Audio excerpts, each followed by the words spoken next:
This is the new Mercedes-Benz S-Class, and it's a little bit like a peacock because it's effectively Mercedes doing a display to its competitors like BMW and Audi going, yeah, look at me guys, aren't I wonderful, look what I'm capable of. Now in this video I'm going to talk you through its exterior design, I'm going to show you inside, I'm going to try out some of its technology, I'm going to see how luxurious it is, and of course I'm going to take it for a drive. Buying a new car? Then head to CarWow and my team will help you find your next car at a fair price. CarWow, your one-stop car buying comparison site. Let's start this video by talking about the S-Class's design because it's all a bit controversial. People complaining on the internet going, oh my God, I hate the look of it. To tell you the truth, I wasn't convinced by the rear end of the car when I saw pictures of it, but here, seeing it in person, I've changed my mind. I like it. Check out the detail in these tail lamps. Look, oh, it's so intricate. I love that. That's really cool. But I do just want to be sure of one thing. Wait a minute. Thank God there are real exhaust pipes in here, though you do still have an exaggeration of a surround. Never mind, let's move on down the side. You see, the body panels are very smooth. Look at this. It's all very smooth, apart from this one strong crease, which runs underneath the windows. This particular car is a long wheelbase version. In fact, 9 out of 10 S-Classes sold are long wheelbase cars because obviously it's used as a chauffeur car. I like this chrome trim at the bottom here. Looks very elegant. Did you see that? Look, we have Poppy, Ini and Outie door handles. Be gone, just like a Tesla. Sorry, Mercedes. I like these wheels. It's a nice design. You've got diamond cuts there, you've got two-tone on them there. Very, very elegant. But now we come to the most controversial part of the car, the front. You see, in the past, it used to be the case that the S-Class would influence the style of the other models lower down the Mercedes range. But now it seems that things are going from the bottom up. You know, it's like the A-Class is influencing the rest of the range. Does that matter? I suppose it just depends whether you're a top or a bottom kind of person. One thing I'm definitely not so sure about, though, is this. Look, the grille shape. It's sort of the same shape as an Audi grille. Don't know why they've done that. Still, overall, I do like the look of this car, but what do you think? In fact, I tell you what, seeing as we're at this Mercedes Classic Centre, let me know which you think is the best looking S-Class ever. Is it the first generation model, the second generation car, the third generation one, the fourth generation, the fifth generation, the sixth generation, or this new seventh generation? Let me know in the comments below. If the outside of this car is controversial, then the interior definitely is, because it's very different to the current S-Class. Most noticeable because of these screens. So Mercedes has got rid of loads of buttons because you now control most stuff through this central infotainment system. Now I'm going to go into the full details of what it can do later on in the video. I just want to talk about the design for now. I love how this is integrated into the center console. It looks absolutely stunning. I'm not so sure about this screen here though. It seems a little bit plonked on top of the steering column. I did like the old car with the banker screens. I'm sure I'll get used to this because the screens themselves, the definition is incredible. So is the actual quality in here. This wood trim with the pinstripes, it mimics that on luxury yachts. And the way it all wraps around you as well, it's gorgeous. This car is fully loaded. So we've got the softest leather, the finest materials, and it really, really does feel special in here. Everything feels so luxurious. The switches, all metal. I like what they've done with the light switch, the way it's just up here. It's really nice. The steering wheel as well. It's got wood on the outside, leather on the inside on this one. And of course, the column is electrically operated. It feels so expensive. I really like the design. One thing to note, the air vents, they're now square, whereas on the old car, they were round. It's as though square is the new round. There we go. It is in Mercedes world anyway. Now let's talk about in-car storage. So underneath here, you've got some space. Oh, actually, that release button feels way nicer than on the old car. It's really cheap and nasty in the previous S-Class. This has a lovely metallic finish to it. Anyway, I was saying, look, under here, you've got space for your mobile phone. It's got a wireless charging pad there if you don't have that facility on your phone. There are 2 USB-C inputs there, and this is lined with a really lovely soft felt. I just want to pet it like it's a small mammal. Weird. Underneath here are your cup holders. They can hold larger bottles, look, there, isn't that lovely? And there's 2 more USB-C inputs there. It's very modern, it's just all USB-C in here. Then there's some more storage here and another wireless charging pad as well. That's good. Door bins, they look smaller than before, but they do actually hold these bottles, so can't complain about them. There's some more storage just around here. Hello, look, that's where you can leave your wallet and forget about it. And then the glove box is a reasonable size, plus look, you've got the Mercedes scent in there, which is pumped through the ventilation system to keep things smelling sweet. There is one thing that isn't so sweet though, and it's this, look. The stalk for the gear selector does feel cheap. It's not becoming of a car that starts from £80,000, and this one with all the options on it is going to be well over £100,000. Still, I suppose I can just kind of fluff up my pillow and kind of just chill out and try and forget about it. And there are some other features that do make up for all of that kind of thing. Like, look at the detailing around this section here. It's lovely with the mood lighting. I like the fact that you don't just have one sun visor, you have two, so that you can completely shade yourself if the sun is getting in your eyes. And then there's leather here for the grab handles as well. And the roof lighting on this car is a really nice fake suede effect. I like just sitting in here. Don't even need to be driving. I just come in here to relax. For the proper S-Class experience, you need to be in the back seats. Now the car is actually slightly more roomy in the back than the previous generation version, and I could do the old knee room and headroom test, but it's pointless because I've got so much space. You can get the car with a 3-seater in the back or various other configurations. This has the 2-seater first-class seating, so the very top of the range. So if I press this button here, it's going to move the front passenger seat out of the way. It'll recline my chair, pop out my footrest, and then I really can relax in this thing. Takes its time. Come on, you can do it. Bear with me. Ooh. Here we go. Under calf support. And finally, my little heel rest. This is great in here. I also like the way that they have this wraparound effect with the wood trim and the ambient lighting. That is really nice ambient lighting, isn't it? And you even get ambient lighting in the seatbelt buckle holder. It's great. This car is fully loaded, so we've got the infotainment screens there, which I can't now reach. Still, I can use this one to control all the functions here in the back and for some of the rest of the car as well. So you've got the removable tablet. That's standard. Obviously, those screens are an upgrade, so I can swipe through different menus and things like that using this if I want to. There's lots of other things to play with as well. If I go in here, we have the cup holders, and they're heated or cooled, depending on what you want to do. You've got 4-zone climate control as well. Underneath here, we have 4 USB-Cs, 2 HDMIs, a 12-volt socket, a wireless charging pad, and very expensive feeling tables. They are a little bit wobbly. Good job this car's got really good suspension. Through here, you have a hatch which leads into the boot, so you could carry skis, I suppose, if you wanted to, or if you want, you can actually upgrade it to have a fridge, so you've got champagne and stuff in there. Now, if the sun is bothering you, doesn't really matter because you can put up your blinds. Oh, go away, sun. Maybe it's the paparazzi annoying you. Then it's just nice and private back here. There's one other thing I want to show you. So it's quite common in luxury coupes to have little seat belt bucklers, but you also get one in the rear here. Look, so if I open the door and then shut it, out he comes. Shouldn't have to do too much manually in an S-Class. I mean, this is the way to travel, isn't it? Don't want to get out of here. Unfortunately, I can't rest because I need to continue with this review. So let's talk about the boot. Obviously, you get an electrically operated tailgate because if you've got an S-Class, you can't be expected to lift it yourself. Now, there's some luxury items back here. Look, the carpets are even nice and plush, and you've got a little shopping bag hook there. There's plenty of space for all your luxury shopping as well if you've been to Harrods, which is good. So the capacity is 550 litres, which is 20 litres more than on the old S-Class.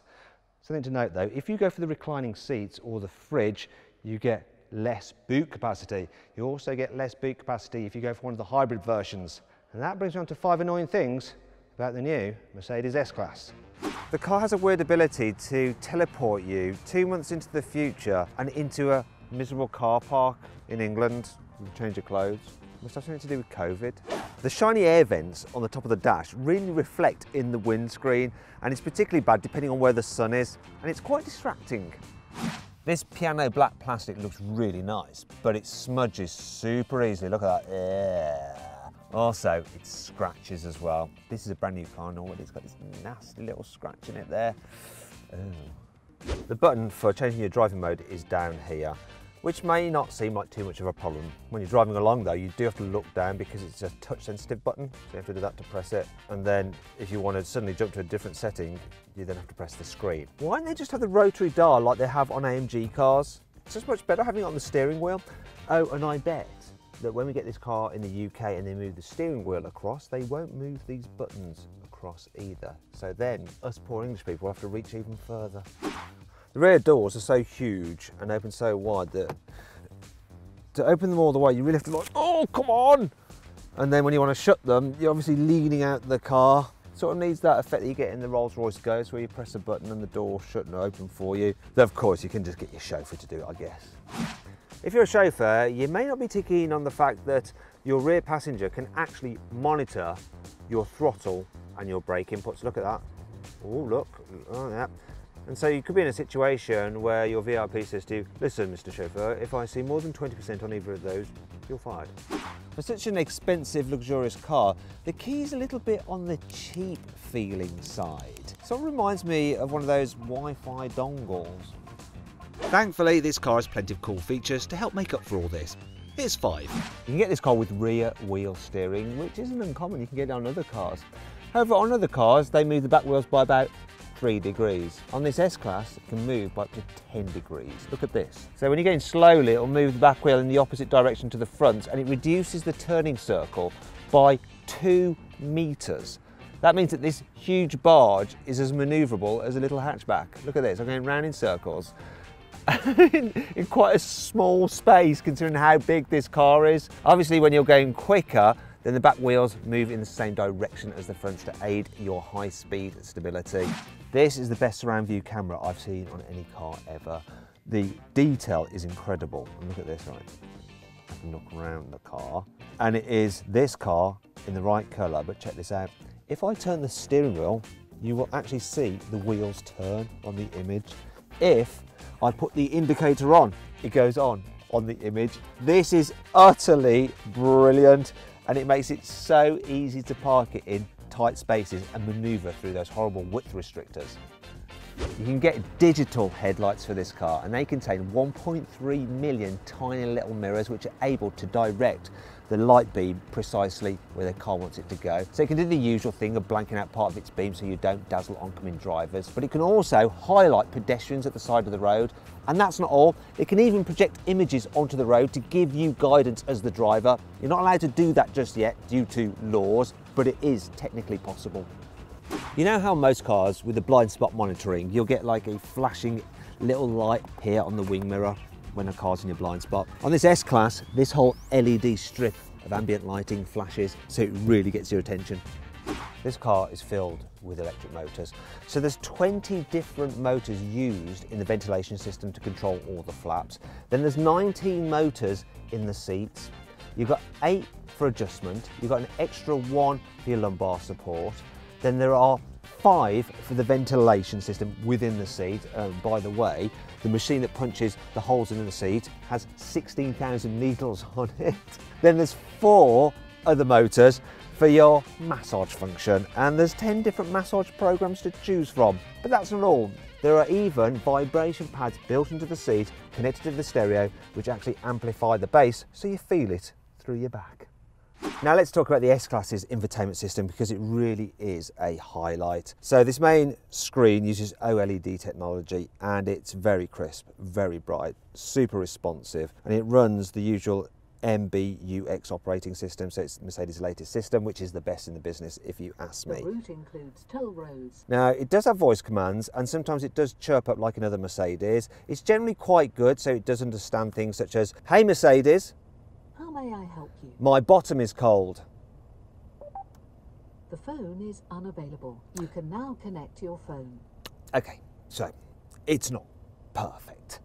Like with many systems, sometimes it doesn't. The price for image systems is 1.37 Swedish krona on the Stockholm Stock Exchange, up about 3.79% since previous close. Well, that's all very interesting, Mercedes, but it's nothing to do with what I asked you to do, is it? It can do things like programming your sat-nav, it can set the temperature, but it doesn't work perfectly, as you've just witnessed for yourself. I often don't bother with these voice command systems, they do my head in. It does have a sense of humour though. Let me just try one last thing. Hey Mercedes, How can I help? tell me a joke. Why did the tomato blush? Because it saw the salad dressing. Let's move on for the voice commands. So I wouldn't bother with that, I just use the touchscreen. It's fairly intuitive, and while the climate control buttons are actually run through the touchscreen, it's fine because the screen has haptic feedback, so it'll vibrate like your mobile phone when you touch it. Let's move on to the digital driver's display because this is special. So as before, you can control it using the buttons on the steering wheel. They're touch and press. So I don't like the fact that they're touch and press because that gets a bit confusing as you don't know which one to do. Do you touch, swipe, or do you press? Anyhow, you can change the view of it and the graphics are good. Once again, very sharp, very clear, lots of information on there. It has a 3D effect. I can make all the images on there 3D. So the cameras behind the screen are actually monitoring my eyes and they're doing 2 images. So when you're looking at it with 2 eyes, then you get this 3D effect. It doesn't actually work on the cameras, but I can give you an effect of it from the rear. So if I'm moving around, it's monitoring where my eyes are and it's sort of moving and adjusting the image so it looks 3D. What you'll be picking up on the camera is that the image is starting to shake. That's the best way I can illustrate it. You have to be sat here with 2 eyes looking at it, and it is insane. In fact, it's so insane I find it a little bit off-putting, so I'm just going to drive around with it normal. Brilliant, brilliant, brilliant, brilliant. And I think I'm saying the word brilliant quite a lot in this video because this car is an absolute tech fest. Time to talk about money. So the new Mercedes S-Class starts from just under £79,000. Now let's talk about the engine choices on the S-Class. So here in the UK, you get the S500, which is what this car is, and it has a 3-litre straight-six turbo petrol with 435 horsepower. Then there's an S350D with a 2.9-litre turbo diesel, straight-six, with 286 horsepower. Then the S400D, which has a 2.9-litre straight-six turbo diesel, with 330 horsepower. Then there's the 580e, which has a 3-litre straight-six turbo petrol plus an electric motor for 510 horsepower. And thanks to its 28 kilowatt-hour battery pack, it has an electric-only range of 64 miles. Then eventually there'll be an S63 model with a twin-turbo V8 with over 600 horsepower. Now all S-Classes get a 9-speed automatic gearbox and air suspension as standard. Let's see what this S-Class is like to drive. I've picked it up at Mercedes-Benz UK and manoeuvring around the car park is super easy. In fact, there is a mini roundabout here. I'm going to just circumnavigate it a couple of times to show off the rear wheel steering. Look at this. Can I get round? It's quite tight here. Can I get round without curbing? I'm going to press this button to have a look around the car, make sure that I'm not going to curb the wheels. Oh, that 360-degree view is absolutely brilliant. While I'm here, there's a parking space. Can I fit in this parking space? A parking settings on, so auto park will go on now. The car is actually sensing round itself. Can you see that blue line around it? It's sensing. Now I'm going to try and park.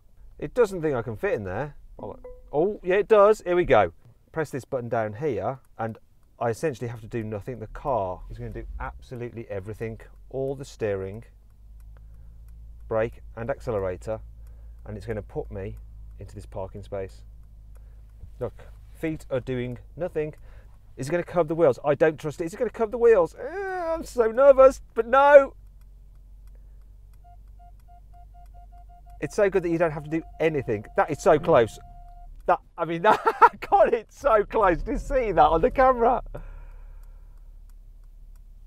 Wow. To exit the parking space with the active parking, tap here, yes. Now what it should do, start parking with the parking button under display. There we go. Go. There we go. Be ready to brake, it says. Now what it's going to do is use my rear wheel steering and slightly crab the car out. So both wheels are going like that when I move to the side to help me get out. This is brilliant. I'm doing nothing. I'm literally doing nothing. Oh, it wants me to steer now. There we go. Good old tech. Now, my satellite navigation is telling me to go right, and I can see chevrons in the heads-up display, which match the chevrons down here telling me to go right on the augmented reality satellite navigation screen, which is using the camera feed ahead, showing real-time images of the road and superimposing them on the map. So that combination of the two of them is absolutely brilliant. First thing I notice when you're driving along in this is just how comfortable the car is. The air suspension is excellent. So you've got cameras up there, and what they're doing is monitoring the road, and they can spot lumps and bumps. They'll slacken off the suspension when you're about to drive over any kind of imperfection, and that means that you really don't feel much at all. This engine's quiet as well, very smooth, very quiet. So I'm at a place called Milton Keynes. It's full of roundabouts, and roundabouts can be fun. So let's just check the handling and the acceleration out of a roundabout. It goes all right, actually, this. Oh, it's a very smooth engine, very, very smooth and powerful. The steering, it's precise, but it's not heavy. It's nice and light, and that really helps when you're just cruising about. The way this thing just wafts up the road, it's like you're just flying above the surface of the road on a cushion of air. It really is very, very nice. I'm actually looking for bumps, and there's a bump. No, it doesn't seem to upset it. Even the real sharp bumps, like expansion joints, they can really send a jolt through air suspension systems, but this one deals with them pretty well. Just want to try something.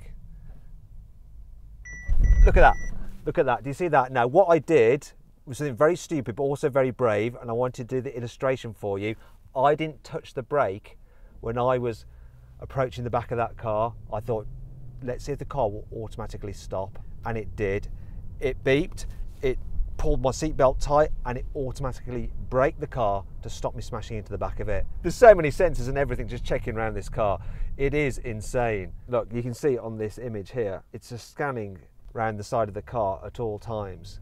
Now, I'm on a dual carriageway. I'm going to put the automated cruise control on. It's got lane keeping assist, so it'll steer to keep me in lane. And obviously you can set the radar guidance, so it'll keep you a safe distance from the car in front. And I can override it at any time by using the accelerator or the brake, like now, because we're going around a roundabout to check the handling out. Oh, a bit of body lean, but then it is a luxury barge. But it grips all right. And the steering is sharp. Okay, cruise control back on again. And this is really cool because I can use it just on normal roads as well as on the motorway. So it'll just keep me a safe distance from the car in front. It's like an extra pair of eyes. It'll steer to keep me in lane. So good using cruise control like this to do all the work for you. I'm basically driving round the streets using cruise control, and the car is doing everything for me. It's braking, it's accelerating, it's helping with the steering. The thing about this cruise control system, that when you're on the motorway, you can go pretty much full autonomous. You can steer to go into different lanes, leave at junctions, all that kind of stuff. And you can basically sit there and do nothing, not touch the steering wheel at all. Unfortunately, while the car can do that, the law doesn't allow the car to do that. But eventually the laws will change and the car will be ready to go. It can also do this thing where it can park itself. And I don't mean that it can just park itself like I showed you earlier. You can get out of the car, press a button on your app, on your phone, and the car will park itself and go off and find a parking space in a garage. It's incredible. Once again, it can't do that yet because of legal reasons, but technically it can do it. It's capable of doing that. This is a deeply impressive car that can do it all. It really can. And when it comes to just driving long distances in comfort and with technology to help keep you safe and make your journey as easy as possible, there is no other car that can beat this. It really is S-Class leading. So then, what's my final verdict on the new Mercedes S-Class? Should you avoid it? Should you consider it? Should you shortlist it? Or should you just go right ahead and buy it? Well, I reckon you should just go right ahead and buy the S-Class if you're after a luxury limousine, because it's absolutely awesome.